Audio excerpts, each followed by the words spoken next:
Hey everyone, I'm Ben Grimico from InterNACHI, and this is an InterNACHI webinar. We do free live online webinars, open to everyone. You don't have to be a home inspector. You can just join in.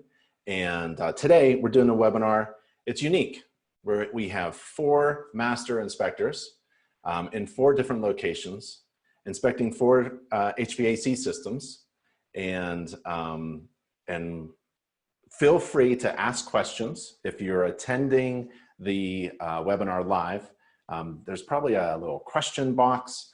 You can tap that and ask your questions, or a little chat box if you're watching this on YouTube live. You can ask your questions there. What we're going to do is a round robin. I'm going to ask each inspector to provide us about 10 to 15 minutes worth of their inspection tips, their process on how they inspect a heating system that they're in front of.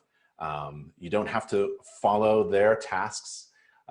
It's really what they're sharing on how they do their home inspections and inspect the HVAC systems in their own way. There is a standard though. It's the InterNACHI Home Inspection Standards, and we'll get to that in just a second. But we have with us InterNACHI Certified Professional Inspectors Daniel Cullen, Charles Bellefontaine, Mark Stangl, and Rob Claus. And according to the Home Inspection Standards of Practice, oh wait, I wanted to share you a couple URLs. So we're nachi.org/webinars. That's nachi.org/webinars.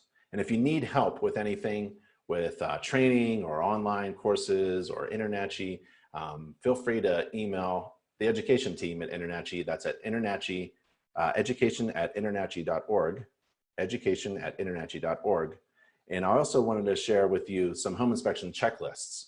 So it's a really long URL, and I apologize for that, but it's at nachi.org/home-inspection-checklist. And if you go there, we provide a bunch of checklists that you could use.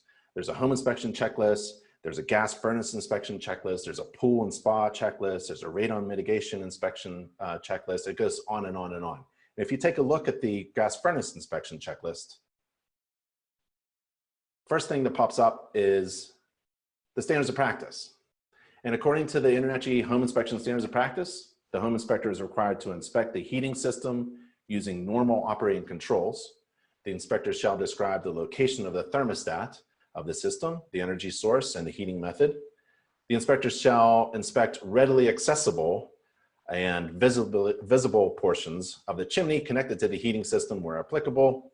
And the inspector shall report as in need of correction any heating system that didn't operate, and if the heating system was deemed inaccessible. And those terms, accessible and readily accessible and inaccessible, are actually defined in the standards of practice and also our glossary. And if you go through the checklist at that URL, you'll see a checklist on how to perform a gas furnace inspection. And I recommend taking a look at that checklist and go through it. And if you have a mobile device, you can keep that checklist with you as you perform an inspection. So I do that so I can look smarter and I don't make any mistakes. So there's that URL there, nachi.org/home-inspection-checklist. And the first person up that we have is Charles. And let's see. Charles is there, and I'm going to stop my screen. Yeah, hopefully everybody can hear me okay. Yep, I think so, Charles. Terrific. So my name is Charles Bellefontaine. I prefer Charlie. I've been doing home inspections since, I think, around 1993. We did open up a school here in Illinois, and I don't know what else there is to it. I just love looking at houses and talking about this stuff. I'm a little bit of a nerd. So my home, I do have a basically less than 2-year-old high efficiency furnace, and that's what's shown in the background. When we do our home inspections, we're a little bit more, I should say, technically exhaustive than it comes to most.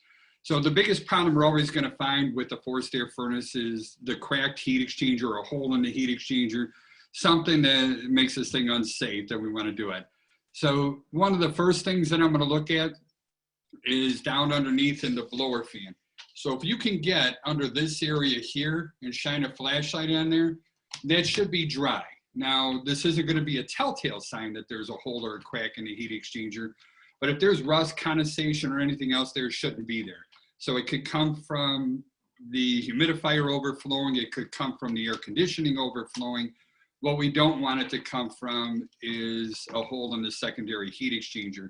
And usually you're going to get the condensation that absorbs into that, and then that eats away at the secondary heat exchanger and drips down on the floor. So if everything's dry, just a fantastic sign with it. Then we're also gonna see if I can do this right. Way up there is the blower door cutoff switch.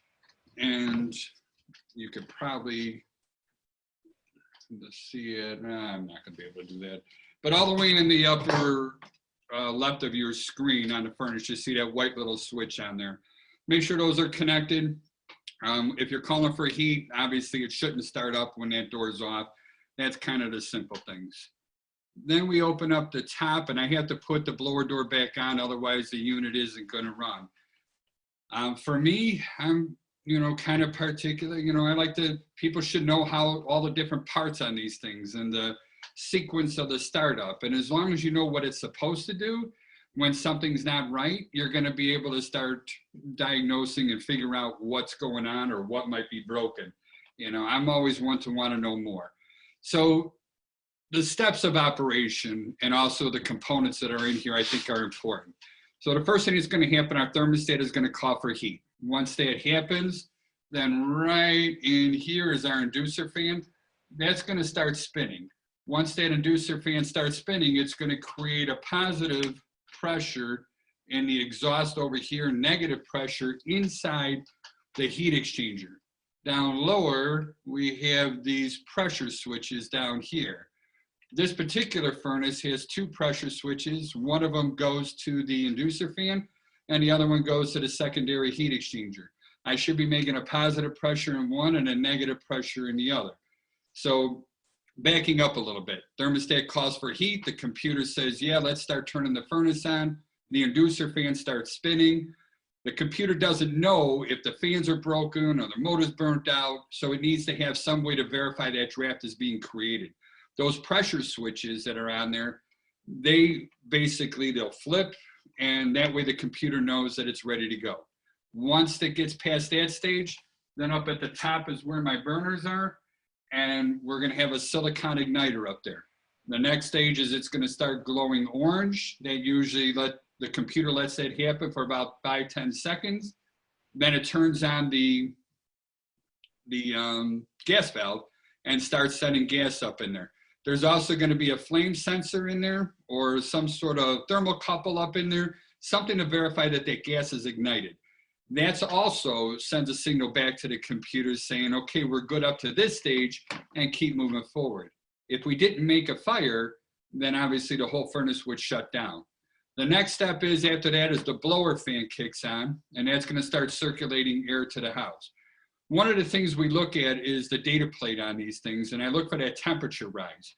And a simple turkey thermometer, you could put it up in the plenum and start taking those readings. And let me go back and switch to the main furnace. So this would be taken way up there, usually where the humidifier is, or you can find an opening where the air conditioning lines come into it. And that's going to have a reading. Usually it's a 30-degree spread. So depending on the furnace, it'll be like 25 to 55 or 40 to 70, whatever it is. So if it's 70 degrees in the house and I got a 30 to 60 rise, it should be anywhere from 100 to 130 degrees up in there. And these furnaces are designed that as much heat as it's created, it's going to pull that heat out of the furnace and send it into the room.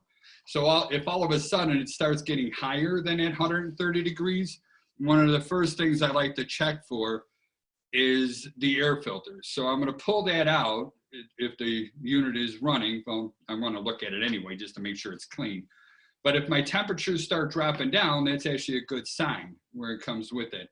If they don't, well, then there's a possibility that our blower fan's on the wrong speed, or maybe our air conditioning coil is clogged. That could just end up being a lot of other problems. Other sensors, so way in the back, right above the you'll see a couple lines going in there, and there's going to be a square little thermostat or sensor in there. That's going to be my high limit sensor. That's also going to indicate on the data plate when that turns the furnace off. Most of them are somewhere between 165 and 185 degrees. I've seen some of them up to 190. But nonetheless, if the temperature gets up to that high, then the whole unit shuts down. So if you have a hole in the heat exchanger, if my blower fan's not working, if I have a clog in the air conditioning coil, my air filter is restricting flow, these are all things that slow the airflow going over the top and can cause it to overheat and come in there. Shutdown is kind of in reverse. The first thing that shuts down is going to be our flame. The inducer fan keeps going. We're going to let the furnace cool down to somewhere around 100 degrees. After that point, there's just not enough usable heat, to send through the room. So as long as that metal is intact, we're good. I like to add on before I check for time on this, is there's kind of 3 different safety things that are built into a furnace. And by no means does it mean that if you have one bad thing, you can ignore the others. All right. But let's say the first thing is going to be our gas air mixture. If that's, in good shape, then we're going to be producing hardly any carbon monoxide whatsoever. If it's a bad gas air and we get high levels of carbon monoxide, then obviously if we have a hole or a crack, that can come into the breathing air as well. Number 2 is going to be the heat exchanger itself. So we're going to have the fire inside the metal box, inside the heat exchanger.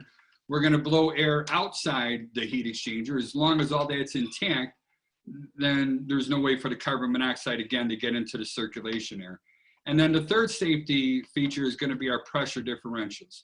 So since we're going to have an inducer fan creating a negative pressure inside the heat exchanger, because that blower fan is after the fire, after the heat exchanger, that's going to create a negative pressure inside. And then the blower fan is before the heat exchanger, and that's on the outside of the heat exchanger. So if I do have a hole, air is going to be flowing into the heat exchanger instead of carbon monoxide coming out of the heat exchanger. Sometimes you can look at the flames. If the hole is way up high by the tubes or the flames themselves, where the heat exchanger is, sometimes that flame will flicker or do something weird. Truthfully, with these monoport burners, I would never be able to recognize that. We take it a step further in our company. We use combustion analyzers.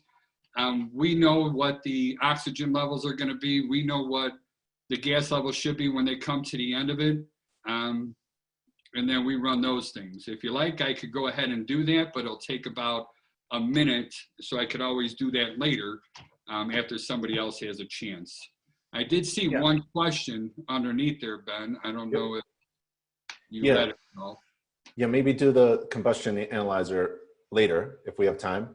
And John asks, do you test the heating system in the summertime? I do. It's an inconvenience. That's about it. But to me, this is one of the big expensive items in a home. So I'm pretty aggressive when it comes to the furnace, foundation, and the heating system, quite frankly. So yes, I do. Air conditioning, we don't, because we get cold temperature here. And let me rephrase that. Air conditioning, we don't test in the colder weather, just because we don't want to take a chance of pushing liquid through the compressor. So when do you draw that line for wintertime? And you know what? The going thing around here is 65 degrees. I think it's pretty conservative, but I don't want to buy an air conditioner, so we're going to go with the conservative number of 65 degrees. Cool. And what is the category, furnace category behind you? Is it low, mid, high? It's a high efficiency category 4 furnace, which means that it's a condensing furnace.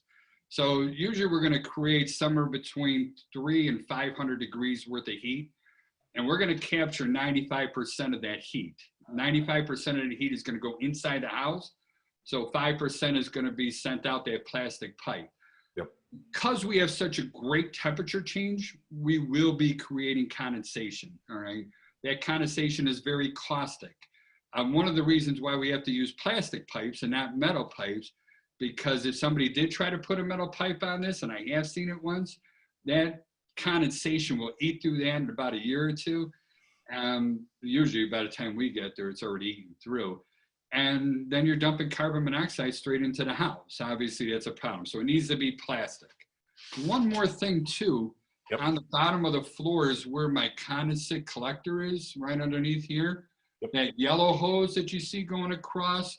So that's collecting condensation from the secondary heat exchanger. That's also pouring into there. And then that goes to a floor drain.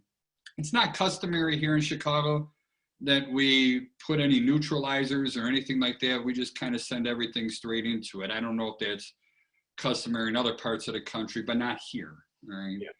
That's pretty common not to neutralize it, go through all that. Cool. Hey, Charles, appreciate it. And again, if anybody has any questions, we'll try to answer them as we go. I think, Mark, you're up next. I'm ready. All right. Show us what you got. All right. Well, this is my simpler system. It's a 80% efficient forced air gas furnace, originally installed when I purchased this house 6 years ago. It has some common elements to Charles' system, and we've added a few other things to it. But initially, we have an inducer fan that comes on, and unlike Charles' system, we have a conventional chimney that goes from single vent to B vent all the way up to the roof through another story. And we always check our furnace vents very carefully. That's one thing that we like to do. We do a roof inspection on a regular home. We check the vents for rust and leakage, and we often find that they're deteriorated, need to be replaced and upgraded in older homes.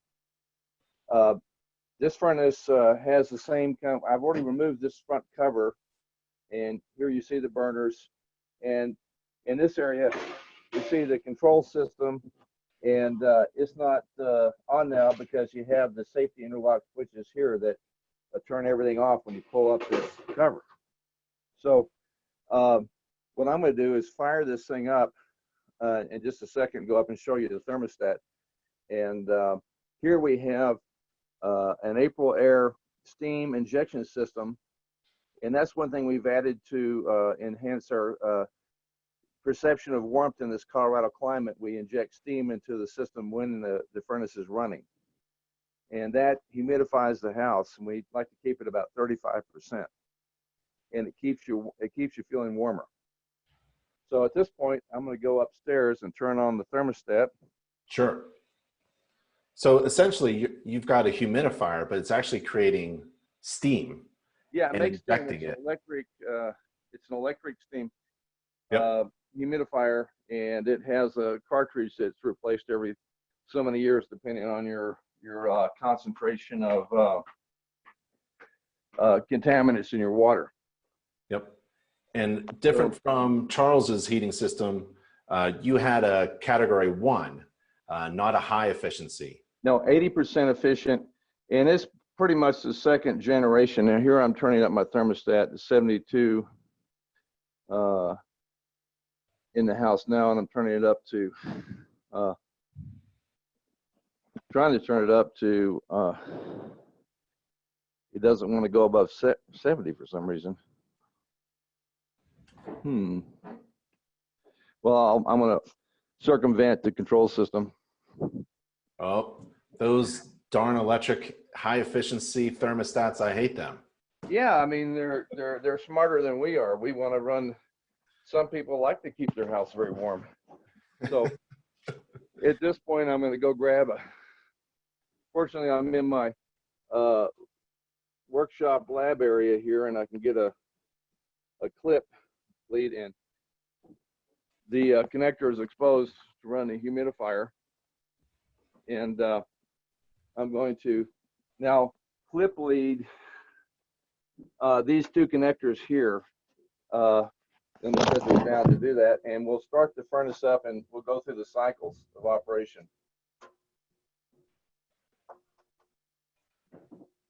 So you're going to do something that a home inspector would never do. This is only because I'm doing this now, and my thermostat is way too smart for me. And I would never, I have done this when the thermostat is bad to do a quick test on carbon monoxide. Yep. But always stood by. Now here, my furnace is starting. The inducer fan has started.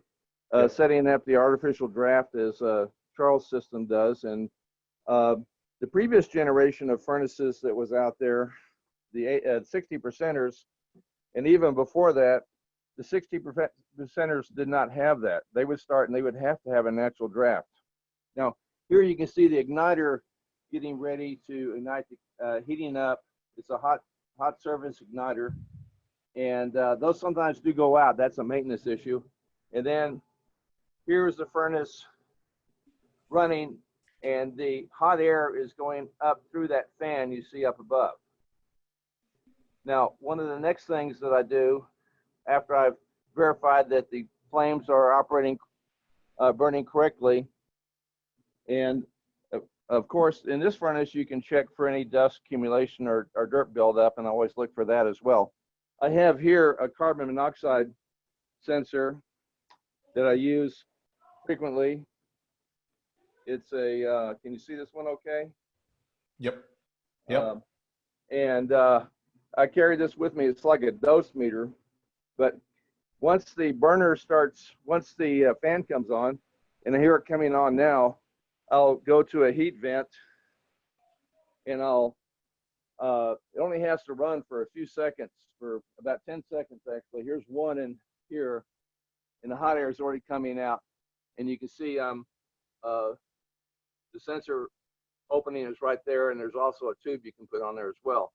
You let this run for about a minute, and then you're able to determine if there's a carbon monoxide level, and I'm still at 0 now, and I've tested this system many times, so I'm assured that it's burning properly and there's no leaks in a heat exchanger.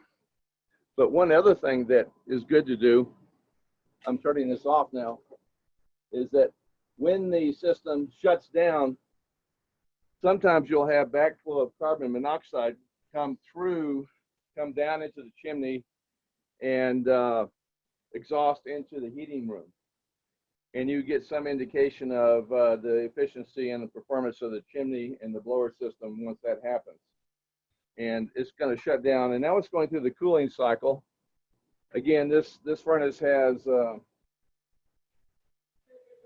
diaphragm system here that makes sure that the fan is operating correctly when it does.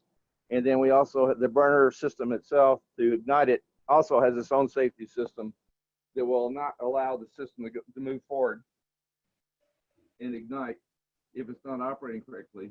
And then in this furnace, you can see two little red and green lights beeping, and there's a legend on the front of the furnace, and that tells me that everything is operating normally. So based on this indication, I'm saying this furnace is in good, safe operating condition. What was the most common? Check the filter. I always think that's one of the first things to do. Spare filters. Here's the filter chamber, and it's hot. It's tough to open right now. And so this furnace has like an oil canning thing that it does when it ends, and that's always an indication to me that the vent system has an issue, and there's pretty high pressure in there. And actually, since I've owned this house, I've determined that the vent system is undersized. The return vent is, but the house does warm properly. So I'm pleased with the furnace as it is, and I look forward to someday, years ahead, that I would update it to a nice furnace system, high efficiency one like Charles does. One other thing I want to mention is that this home has a large vent here that you can see, 6-inch vent, goes directly outside, and there's another one up above right here, and that brings combustion air into this mechanical room, which contains both the furnace and the hot water heater. And you need that because it's not category 4. You're not drawing air directly from the outside. You need that combustion air. It burns a tremendous amount of air, and many houses built in, say over 20 years ago in this area, do not have that combustion air supply. So basically what you're doing is you're burning air that you've already paid to heat your house. And whatever air is coming into your house is leaking in your house through various defects in construction and or just other venting systems that exist, like your bathroom vents and so on. And in the world of building science, we'd like to understand those things. So we also, in our business, we do blower door testing, some duct testing, duct leakage testing for energy efficient measurements. I'm a Colorado licensed engineer as well, and we do other environmental tests for inside the home for air quality as well, you know, particles, formaldehyde, organic, other organic compounds that are coming off your furniture and off carpet products and such.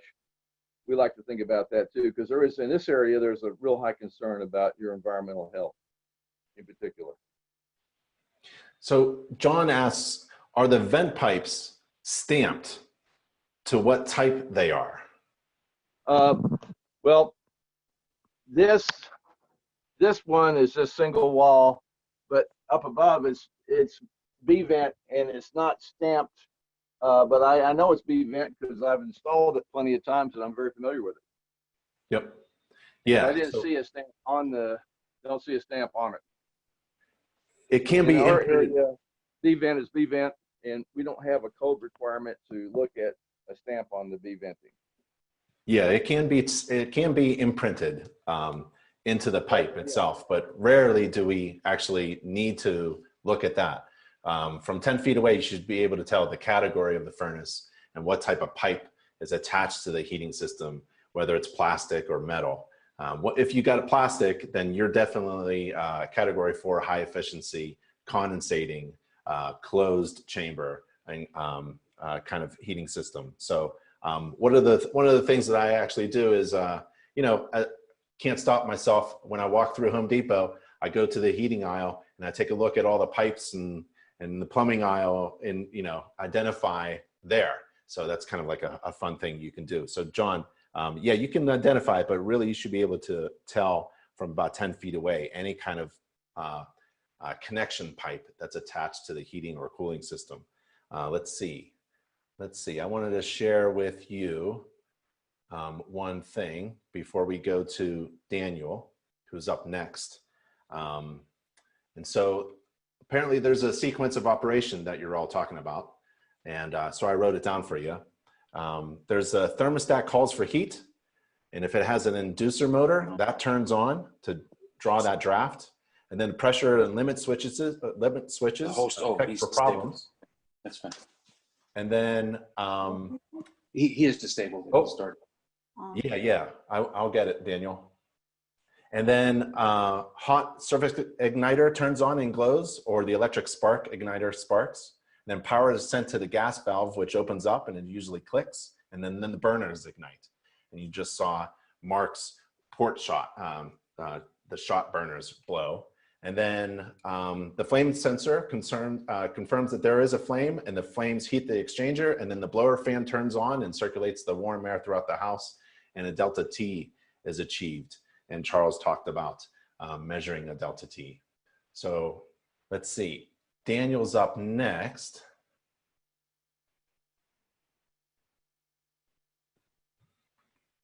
So Daniel, if you're available. All right, you ready? Yep, Can you see me? we can. We can see and All hear right. you. So I'd like to expand just a little bit and take a bigger look at the HVAC system, starting with the building shell. So when I'm with a client in the house, I like to try and predict, even though we don't have to. The standards tell us that we don't have to predict how a home is going to be heated or cooled or adequately. I still like to try and figure that out and see if it's going to work all right. At my house here, we have south-facing windows. We get a lot of sunlight in the wintertime.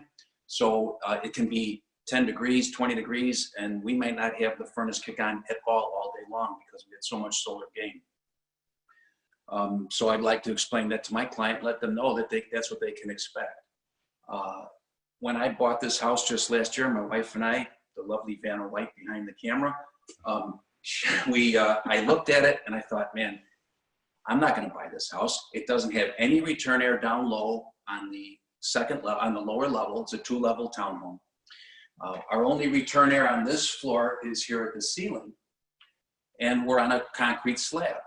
I thought, man, it's going to be miserable down here. We're going to be all the cold air in the house. As we all know, cold air is dense and it's lazy and it just wants to sit down low. So I'm going to be sitting here in the living room. My feet will be cold and I'll be angry at my wife for making me buy this house. So I thought, well, maybe there's some things we can do. So one thing we did was put in a cork floor over the tile floor in the kitchen. I didn't add any additional return air, although we have the capability here. We can come down, the unit is right above us. I will, in conjunction with remodeling the guest bathroom, I'm going to bring a return air duct down here, probably a 8 or 10 inch round, and right near the floor. And then in the wintertime, we're going to pull that cold air off the floor, get it back to the unit, recirculate it, and send it back out. Let's go upstairs and look at some of the equipment. So we have our ducts embedded in the concrete. One thing I like to point out to my clients during the inspection is, are the register boots sealed, especially if we have ducts in the floor. So I like to go in, take a look, put my camera down in the duct itself. And as we all know, there's some dangerous things that can happen in under subfloor ducts, in ducts that are embedded in concrete. We can have asbestos ducts in there. We can have rotted out metal ducts in there, or we can have quite often the PVC ducts that are much more impervious to moisture. So what I did in order to stop entraining air from the gravel layer below the slab whenever the unit was running was to use great stuff with a long metal tube and the trigger handle and seal all the register boots at the slab. As I said, we don't have enough return air on this lower level, and that's something that I absolutely point out to my clients. Just this morning, I had an inspection of a 3-level townhome with inadequate low return air. They're going to be miserable there in the wintertime. It's not going to be warm enough in that lower level. And many of these 2, 3, and 4-level townhomes, that lower level isn't tenable in the wintertime because we're on a slab and because cold air is dense and sinks, and we don't have the capacity to grab that cold air off the floor, send it back to the unit, and regurgitate it, so to speak. Let's go upstairs. Here's our main return air up here. Hi, that's helpful in the summertime when all the warm air is up there, or in the wintertime when the convected air stays at the ceiling. However, in between cycles of heating and cooling, obviously, the air is going to stay there. And that's why more modern equipment that has more efficient blower motor, an ECM motor, electronically commutated motor, which we can run much more frequently and constantly destratify the air, send it back to the unit, and send it back to the supply registers. That can be very helpful. In a house like this, if we had a permanent split capacitor motor, the typical motor that you would find on most conventional furnaces, that would cost about $350 a year in electricity to run 24/7, 365. With an ECM motor, electronically commutated motor, that goes down by about a factor of 10. So it'd be only about $35 a year to run your blower motor 24/7, constantly destratifying the air and sending it back out to your supply registers.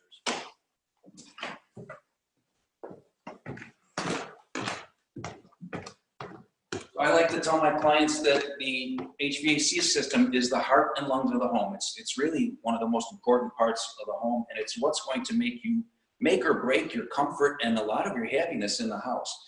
If you're miserable, if you're down on the first floor and your feet are cold in the wintertime and you have to put a blanket on just to watch TV, that's one thing if you're renting an apartment. If you're buying a house, paying a mortgage, working your tail off to meet the expenses, that can really stick in your craw. According to the National Association of Realtors survey done a little while ago, 25% of people who buy houses are sorry they bought that house. And what we try and do in our little company is make sure that we give them enough information so that the condition of the home is not one of those reasons that they're sorry they bought a house. Okay, so this is a 2-level townhouse. It's probably about 2,500 square feet or so. We saw the inadequate return air on the lower level. Now here's our guest bedroom. We have a supply, but no return. So it's a really good thing to have return air in every separate habitable room. So what I will do, again, we just moved in here last fall, is put transfer grills here over the door, one low, one high, to muffle the sound a little bit. And so that when we close our doors at night, we're not over pressurizing the room and forcing our conditioned air into nooks and crannies and leakage around the windows and stuff where it could condense and create a problem. There's a fire safety mnemonic, kind of like stop, drop, and roll. And that saying is close before you doze. So it's a good idea to close your bedroom doors at night to increase your fire safety. And again, if you close your door at night, you're pushing air into a room with a supply register, but you're not drawing it back out with a return register. You're creating a positive pressure in there, and it's not good for energy efficiency. Here's the actual equipment itself. And again, getting back to kind of the concept of the HVAC, the HVAC as part of a system. We talked a little bit about solar orientation here and the benefits it brings us in the wintertime.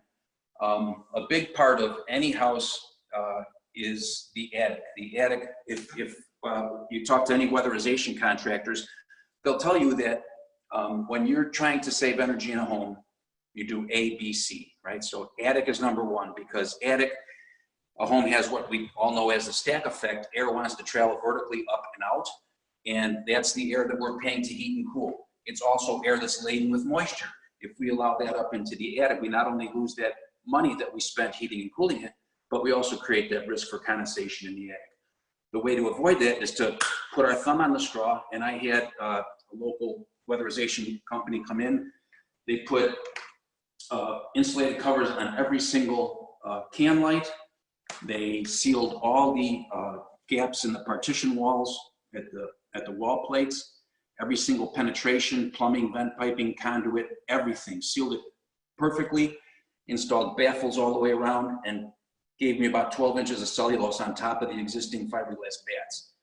And it's made an incredible difference here. So I made sure I did that before I had my contractor come in and put a new furnace in, because obviously when you do those kind of weatherization improvements, it's going to change our heating and cooling load. And we don't want to oversize our equipment. As we all know, oversizing of the equipment can be even worse than undersizing. If we oversize our air conditioners, we end up with the kind of situation where it runs for a short period of time, gets the air very cold, satisfies our thermostat, but doesn't run long enough to pull what the HVAC contractors call latent or humidity out of the air. There's not enough contact time with our return air across the evaporator coil to wring that moisture out of the air. And these are all things that I like to look at. In addition to the more technical things about how the unit is operating, I like to look at the furnace in the context of the whole building shell, the windows, the attic. And I didn't finish that ABC concept of weatherization. So after the attic, then basement. We don't have a basement here, but in a typical house with a basement, you want to then, after you've done your weatherization in the attic, you're insulating, air sealing, and ventilation.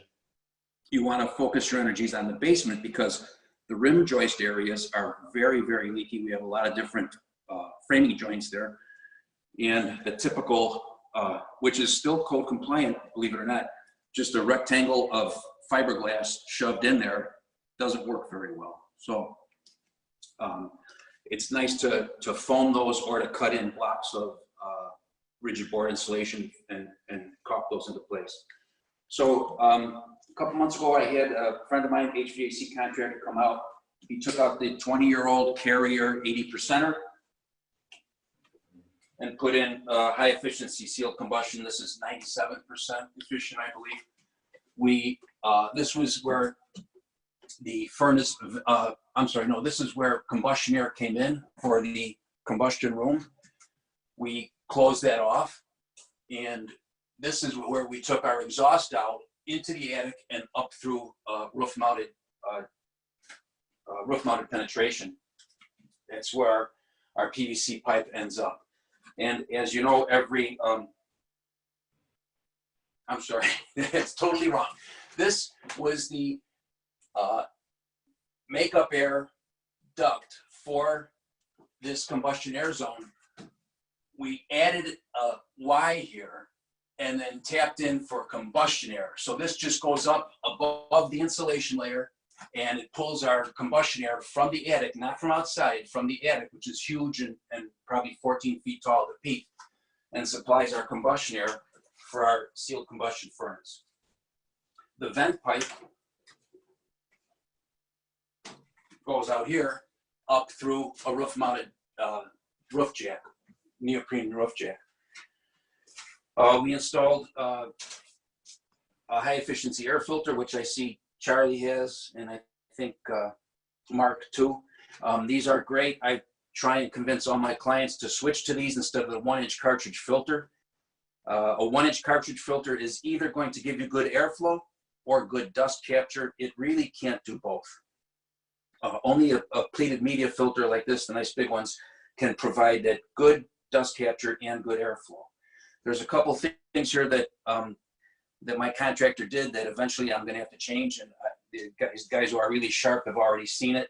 One is, this is not a proper drip leg, right? You have to have a change of direction. This is a proper drip leg here, right? Because the gas is coming down, and then particles go straight down into the extension, into the nipple, before they come into the gas valve. Here we have our gas flowing this way, and there's really nothing that's going to make the particles or moisture drop down here.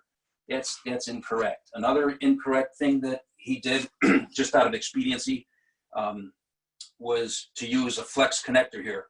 That's totally forbidden. The final hookup to a permanently installed appliance has to be hard pipe.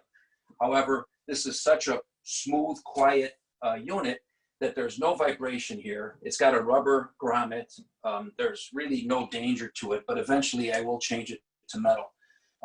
Not only does the unit have an ECM air handler or blower motor, it also has an ECM inducer motor. So it's super quiet, and the difference in efficiency and cost and comfort is incredible.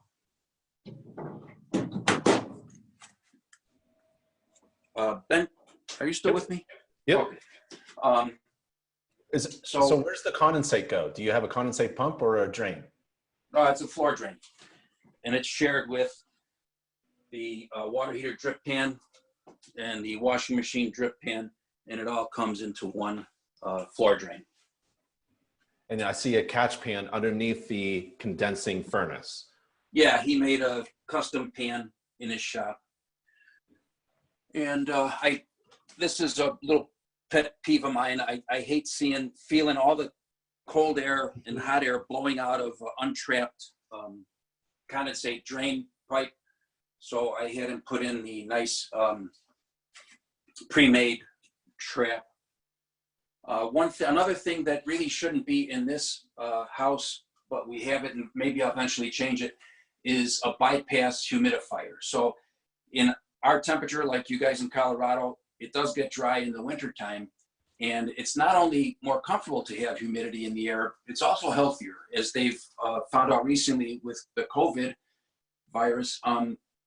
When there's adequate humidity in the air, it gives viruses, bacteria, and mold spores something to plate onto and fall out from the air. When air is super dry, those type of little tiny, very fine particles stay suspended longer. So humidity is important for a couple of reasons. Now, this one is a bypass humidifier, as we all know, that works on a pressure differential between the supply and the return side, pushing the moisture across the humidifier element. In a house like this, where we have 2 levels and only 1 unit and not really great return air setup, this ideally would be the type of humidifier with the little electric fan here that doesn't steal air from from the supply in order to push that moisture into the airstream. Yep. Daniel, I really appreciate it, man. I like your approach on the building science approach to inspecting the heart and lungs, the lungs really of the house. Sorry, I can talk about this stuff forever, as you can tell. So no, that's okay. That's okay. I appreciate it. Rob, I think you're up next, and then we'll go to Charles. I can see he's all set up to do a carbon monoxide test on the outside of his heating system. Rob? Excellent. Excellent. Thanks, Ben. I guess my job being fourth is a little bit like the closer or the wrap-up guy.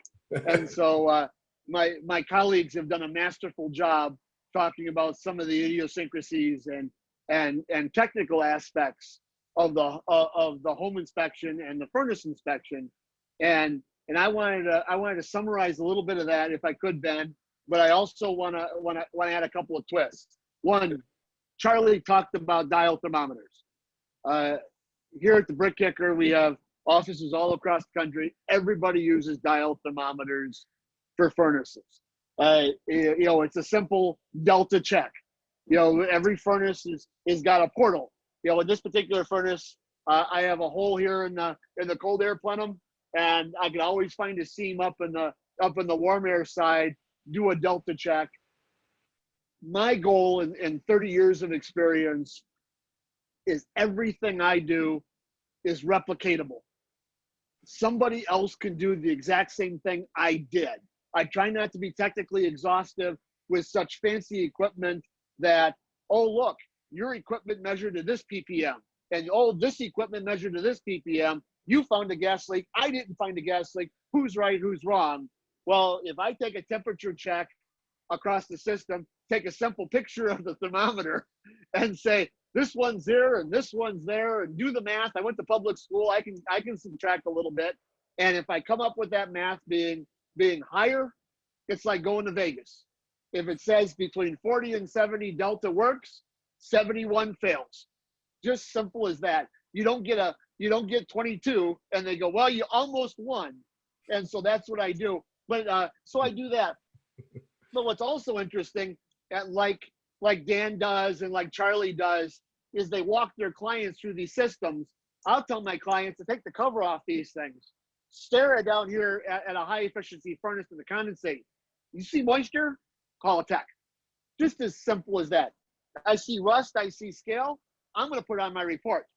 But you let your clients know where their pitfalls are, you're good to go. You can move on from there. I'm going to take this thing off the tripod real quick to show a couple of more tricks. Every furnace, and I don't care how old or how new it is, they've got this heat exchanger inside of this apparatus, and there's typically some form of insulation. That insulation is between the heat exchanger and the outer cabinet. And so when I have this thing fully running, it's in full operation, it's doing its job, I should be able to massage this furnace. It's weird, it's kinky, but it's something that you train your clients to do this. They can do this every time they change their furnace filter. Get this thing running, they should be able to touch every square centimeter of the outer wall of the cabinet of their furnace on the three sides that are not the business end of this furnace. And if they touch a hot spot, and you don't have to go to your spouse, you don't have to go to your neighbor, you don't have to go, does this feel hot? Hot's pronounced. And if you feel that hot spot, you're gonna know you got a problem with your furnace. And so your clients can just simply walk over to the furnace when it's running and give it a little massage. And by doing that, they'll probably identify the issue much before their tech. Now, you asked Dan earlier about a condensation pipe pump. There's our pump. Excuse me. It's a nice, simple condensation pump. It's hooked up to the electric of the system, and it's there to design because we do not have a floor drain anywhere near this furnace. It catches the condensation of the air conditioner, and it catches the condensation of the furnace. And so we'll look for the operation of that. But my big thing for us is all these fancy tools. Most of the technicians don't carry them. Most others don't. Your Raytech, which is like the least technical tool we own, it's not designed to take shiny surfaces. And so it doesn't work. Now, I could do a hand check. I could check my E5, and I could take a beautiful picture of the hot spot, but your hand is all you need. And so I wanted to kind of show, you know, everybody else has done such a wonderful job of looking at that stuff. I wanted to show the layman's point of view, the touch it, measure it, and take pictures of what you did. Awesome. We have a couple questions. You want to take a question, Rob? I'd love to. Or anybody, actually. And then we'll check out Charles. So do you use a CO detector? And what? I don't. No. I don't. You know, I'm in Illinois, and Illinois is a very unique space. When we went and got our licenses in 2000, the plumbers got in the middle of it. And so we're not allowed to inspect plumbing. We can observe it. We can't inspect it. So we can take a gas analyzer, but the challenge with carbon monoxide testing is there's so many different monitors out there. There's so many different calibration tools out there where, like I say, where you might test one today with this piece of equipment. The next piece of equipment doesn't read that exact calibration. And so in my 30 years of experience, I've found issues with my equipment that the gas company might not find because their equipment's a different brand than my equipment. So no, I typically don't. But however, an interesting tool, because I like to make my stuff very visual. Your phone case and a simple flame mirror. I can take a picture of escaping flue gas from a natural draft diverter by looking at the cloud, right? And I can take that picture and say, flue gas is escaping. I'm not going to tell you what it is, but it's flue gas. Yeah. Yep. Another question from Jeff. He asks, when you have a gas or propane fired furnace, do you use a gas leak detector? We all carry them. I have one right here. We try to look for them. We're not going to be perfect. I think the only thing perfect is bubbles and soap. But we do try our best. There's so much hidden pipe in our house that you're not going to find every gas leak. But I think a good home inspector ought to be looking for them. Yep.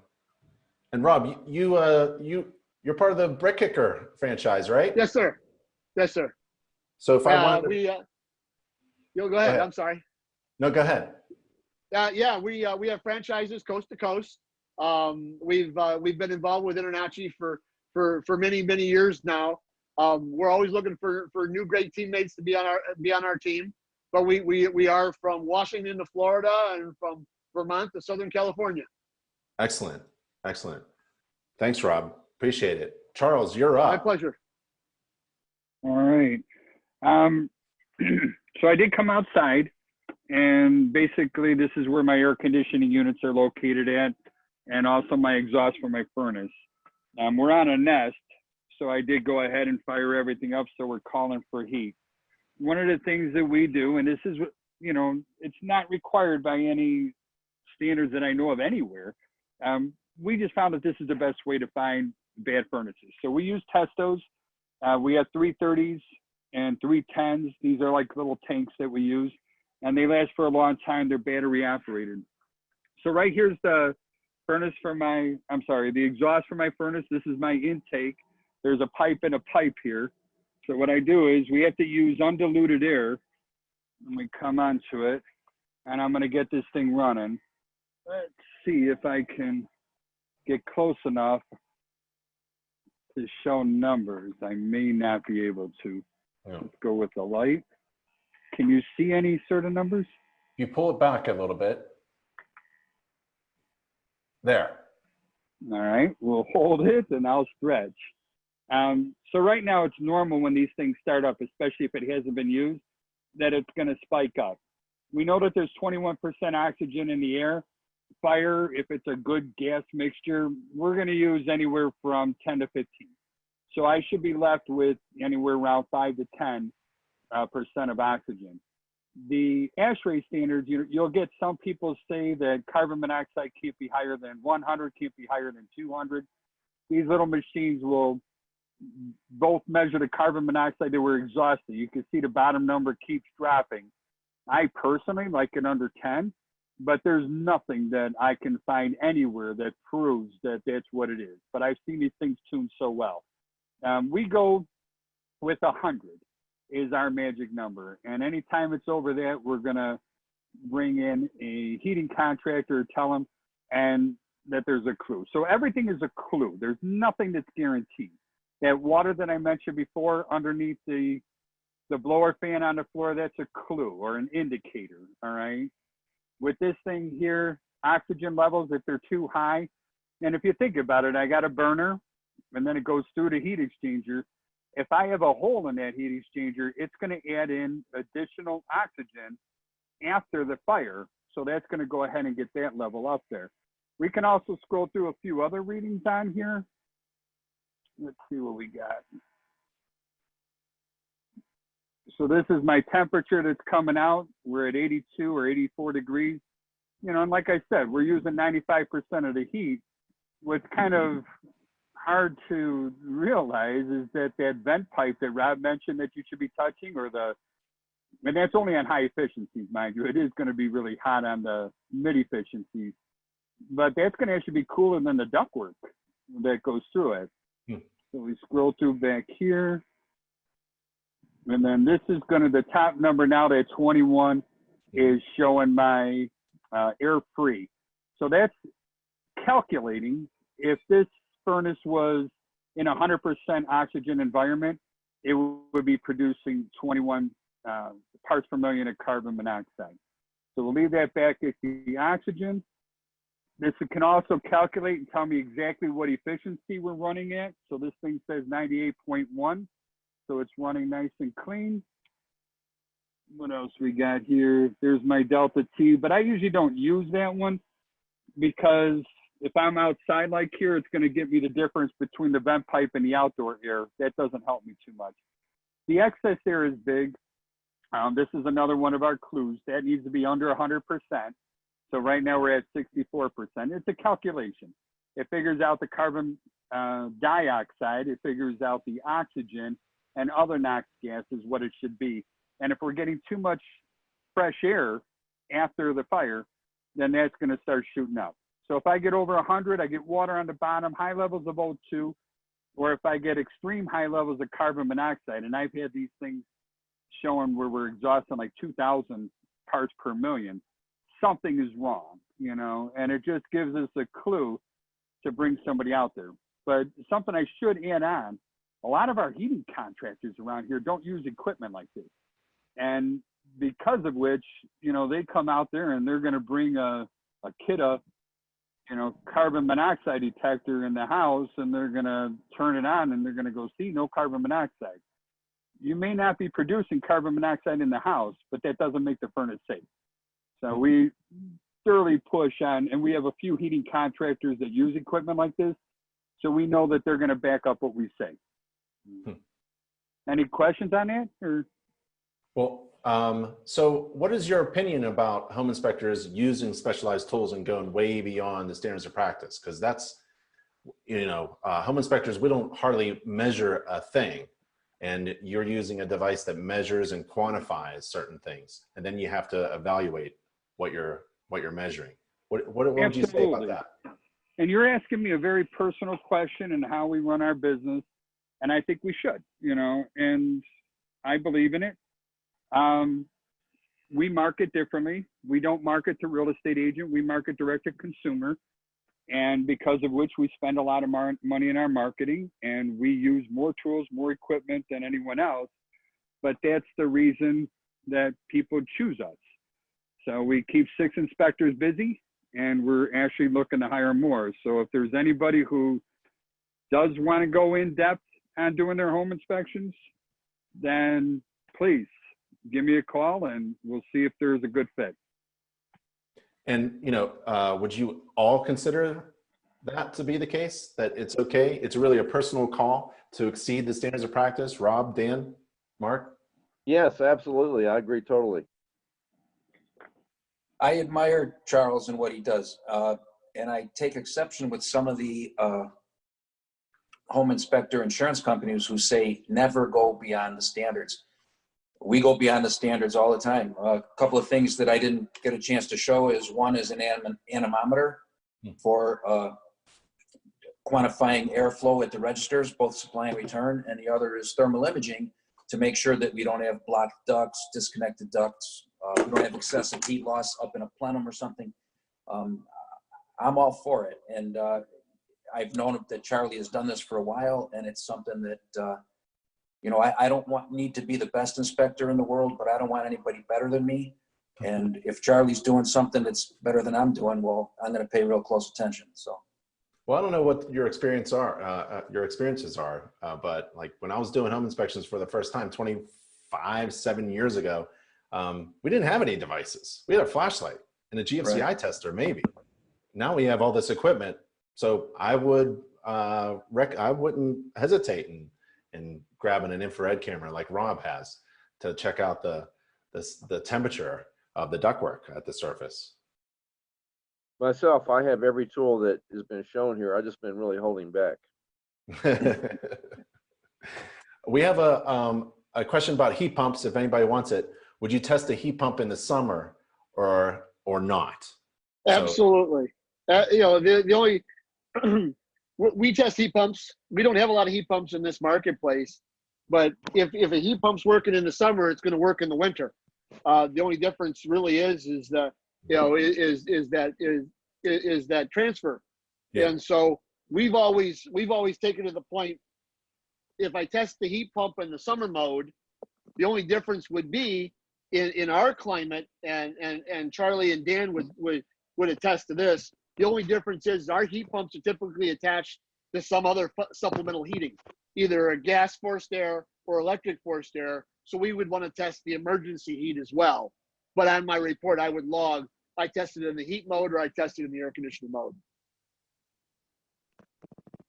Yep. And there's always that 65-degree temperature limit where, you know, you get a little, you know, a lot of inspectors, if it's cold outside, they don't do anything like turn on the air conditioner. But I personally haven't found that written anywhere, that 65-degree. It's always been a general rule of thumb written by an opinion by somebody. Yeah. Well, and the other funny thing is that, and I bet we could take a poll between the 6 of us, Ben, what is the exact temperature delta across an air conditioning work? Because you could go to 15 different books and get 9 different answers, and you know, and opinions are like other things. Everybody's got one, and you know, so you just got to hold to your guns, pick your number, and let's go. Yep. And in some of our courses, there's one particular course, the building science course, and the healthy homes course. We have a healthy homes program. We teach how the Daniel talked about this, how the insufficient or a deficient amount of insulation and lack of air sealing can actually have an effect on the heating system and its efficiency. So you may be a home inspector who comments upon the entire performance of the heating system and its efficiency, but actually what you're actually doing is talking about the system that was installed. The efficiency of the heating system, maybe Daniel can talk about this, actually is affected by the entire house, right? It could be a 95% efficient heating system or cooling system, but if there's no air sealing or weatherization, that system is no longer that efficient. Would you agree? Absolutely, and even the ductwork, right, has an impact on efficiency. Right. Those efficiency ratings are done in laboratories with 0 static drop, and you're never going to duplicate that in a house. So there's always some reduction in efficiency. Daniel, I saw on your ductwork some gray stuff at the seams. Yeah, I went a little wild with it. So what about the other gray stuff? Duct tape. Yours is mastic. What about duct tape? I love mastic. I think it works so much better. It's easier to apply. It doesn't peel off. We've all seen the duct tape peel, even the good stuff, the UL labeled stuff, peeling off because the installer's not going to take the time to prep the duct work, to get the dust off, to get the oils off. So We have a question from Nereus. Sorry if I mispronounced your name, Nereus. With all this equipment involved when inspecting systems, how much time do you guys spend on a regular home? You're pulling out all these equipment and huge tool belts, I imagine you guys each have. Is this just adding extra time? Yeah, I'll take that one. Oops, sorry. Go ahead. Yeah, Charlie, you and I can probably go, play ping pong with this one for an hour and a half. On it. It really depends on experience, Ben. And I'll let I know for me, I might move more effectively through a home after 30 years and 12,000 inspections than somebody that's been doing it for 2 years and 700 inspections. And so I'll let Charlie answer it, but I'm not adding any more time. I'm being more effective with my time. Yeah, I'm not as efficient with my time. So we've actually changed things, and we decided that we're only going to do one inspection a day. Wow. And we only do them in the mornings. And we've been doing this now for 2 years. So only one a day, only in the mornings. We're on site on average at least 3 hours. We've been known to be on site for 5 hours. Real estate agents don't like that very much, by the way. But our clients do, all right? And we make that pretty clear up front what's going to happen, and then we do the reports in the afternoon, and that does not include writing reports on site. We only take photos, we only talk to our clients, then when we leave, we write our reports and we get them to them by evening. So are your fees in accordance with that extra time? Are you able to charge significantly higher fees than most inspectors? I don't know. I guess it's who you compare it to. I think you, me, Mike Spagarin, I think we're all kind of pretty close together on our fees. But there's also people out there charging around $300. Here in the Chicagoland area, a basic, our lowest fee is about $500 is what we're charging. And you know what? Our guys are happy, I'm happy, and we're with the families in the evenings. So even in these hectic times, because we're losing, I want to say I lose maybe 7 now. We're up to about 7 to 10 jobs a day that we're not able to do because we're a week out. And I'm okay with that.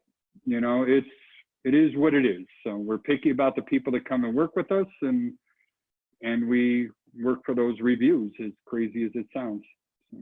So Charles, you're saying that you're booked out a week in advance. Yeah. And people want inspections quick. I can't do it. Yeah, they're scheduling with us right now. We're scheduling Tuesday, Wednesday next week. So what do you do? I mean, this is off the webinar topic, but what do you do in that situation? Do you hand it over to a friendly competitor? No, maybe I should figure out something like that. I really believe that most of, and please forgive me, I'm not trying to be insulting to anybody, but this profession, our clients expect us to be a plumber, electrician, heating contractor, roofer, window installer, every other trade that's out there. And I know when we all go to our 60-hour classes, and that's not criticizing the trainers, we've done it for nearly 20 years, and I know Rob has, and other people too. It's just that you can't learn all those trades and all that knowledge in 60 hours or 77 hours, and then you listen to us spew for 5 field events, and then poof, you're a highly trained professional out there helping everybody with the biggest purchase of their lives. It just doesn't happen. So, it's hard for me. I know that my competitors, or the people that we count as competitors, they're booked up too, so I don't know what else I could do. I am looking for other people, but we do expect our people to know quite a bit. We want to be able to go toe to toe with a heating guy, a plumber, an electrician, and so forth. So it's what we look for. So. Rob, you got a question, but Charles, you run a school, right? What's the name of the school? It's called Bellman Group. We did not renew our license in Illinois yet, but we decided that we are going to go ahead and get our license, and I'm in the process of working on it now. So we've been doing it since 2002. Rob, you wanted to say something? Yeah, to dovetail on what Charlie was saying, and in this marketplace, because of COVID, we're all in the middle of the March market now, and it's June. And so everybody's busy, and Charlie said it really, really well. We're all working for the reviews. And like everything else, everybody's doing this to find who's best. And unfortunately in the marketplace, we can't use Nick's philosophy from Picasso, and the old saying of, hey, this is $10,000 for the autograph, but it only took you a second. I'm 30 years, Charlie's 25 or 27 years. I know you're 25 or 27 years, Ben. I know Dan's that long as well. Unfortunately, the marketplace does dictate a little bit where our thresholds are, but what really can predicate and what people need to understand is you can't be afraid to speak up. And so for a business like Charlie's, who's booking out for Tuesday, Wednesday, Thursday next week, if the client wants Charlie, they're going to go get an extension on their contract because everybody's in the same boat. I know my regulars. I mean, I'm not saying what anything about anything. We try to do 3 jobs a day for our guys at our operation, our 19 guys. That's how they're able to be compensated. What I do. I only do 1.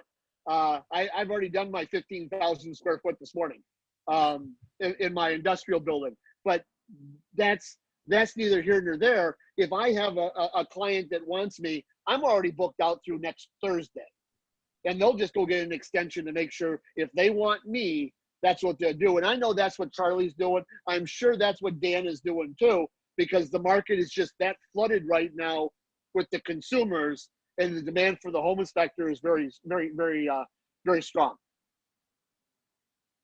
Hey, getting back to the topic, Julie is asking, and a couple other folks are asking about the air filters.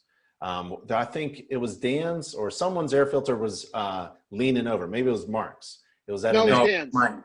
It was Dan's, and Yeah. I can. And what Dan said was that filters, either you're going to sacrifice flow or filtration. And filtration, the higher the filtration is on a 1-inch filter, the less flow you're going to have. And Dan he's still here. He can comment on that himself. And the angle, you see a lot of filters positioned that way because there's not a proper mounting channel in the furnace, or it actually adds to the surface area of the filtration to lean them over like that if they're set up properly. Is Dan still here? He can speak to his filter. Yeah, that was the housing. So sometimes if you don't have enough room to put one in true vertical position, you can buy a different, that's an air bear try-on housing specifically made to have the filter on that angle. And it's gasketed, right? So there's the squishy foam gasket to prevent filter bypass, which is important. Hey, one more question, and then we'll wrap this up. Have you ever said anything to kill the deal? Maybe related to the heating system? You can comment on if you had ever said something about the entire house, other systems, but maybe the heating system in particular, like if it didn't turn on, or if it was a low efficiency, 60% natural draft something, and you tagged it. Wouldn't that be expectational, Ben? That's not really, it's my job's. I tell my clients this very succinctly. I didn't come here yesterday and break it. I showed up here this morning at 11 o'clock Central Time to talk about this furnace that's right here, and all I'm going to do is tell you about it, and I'm going to give you everything I know about it, and then I'm going home. What you decide is up to you. Yeah. And then no, go ahead, Dan. No, please, Charles. So we just got an old phrase, everything really boils down to how much and who pays. So we can help somebody identify about how much something costs, but it's really our client's decision whether or not they want to accept it. And every market is different. Right now, it's such a seller's market, and these houses are moving so fast. And there's multiple bids, and people are just accepting whatever they're accepting, Right. No matter what I say, and they're still going to buy it. Yeah. But I don't really, honestly, as heartless as it sounds, I don't care if they buy it or not. What I do care is that they know what they're buying. Right, exactly. Yep. Actually, we have I hope. clients. I hope they don't buy it. So they call me next week and I get to see them again. That's the Tom Corbett theory. Well, fellas, I really appreciate it. That was really great. We're going to try to do that again sometime. I know you took precious time out of your busy life and business life to do something that I really highly appreciate, which is when you have an experienced inspector sharing what he or she knows. And that's really special in this day and time. So it was really great for you guys to do that. I really appreciate it out of the bottom of my heart. And thank you for having us here. It's an honor. Thank you. You got it. Hey, everybody stay safe and healthy, and I'll see you back online. Charles, Mark, Daniel, Rob, I really appreciate it again. Everybody, see you later. Bye. Adios. Bye.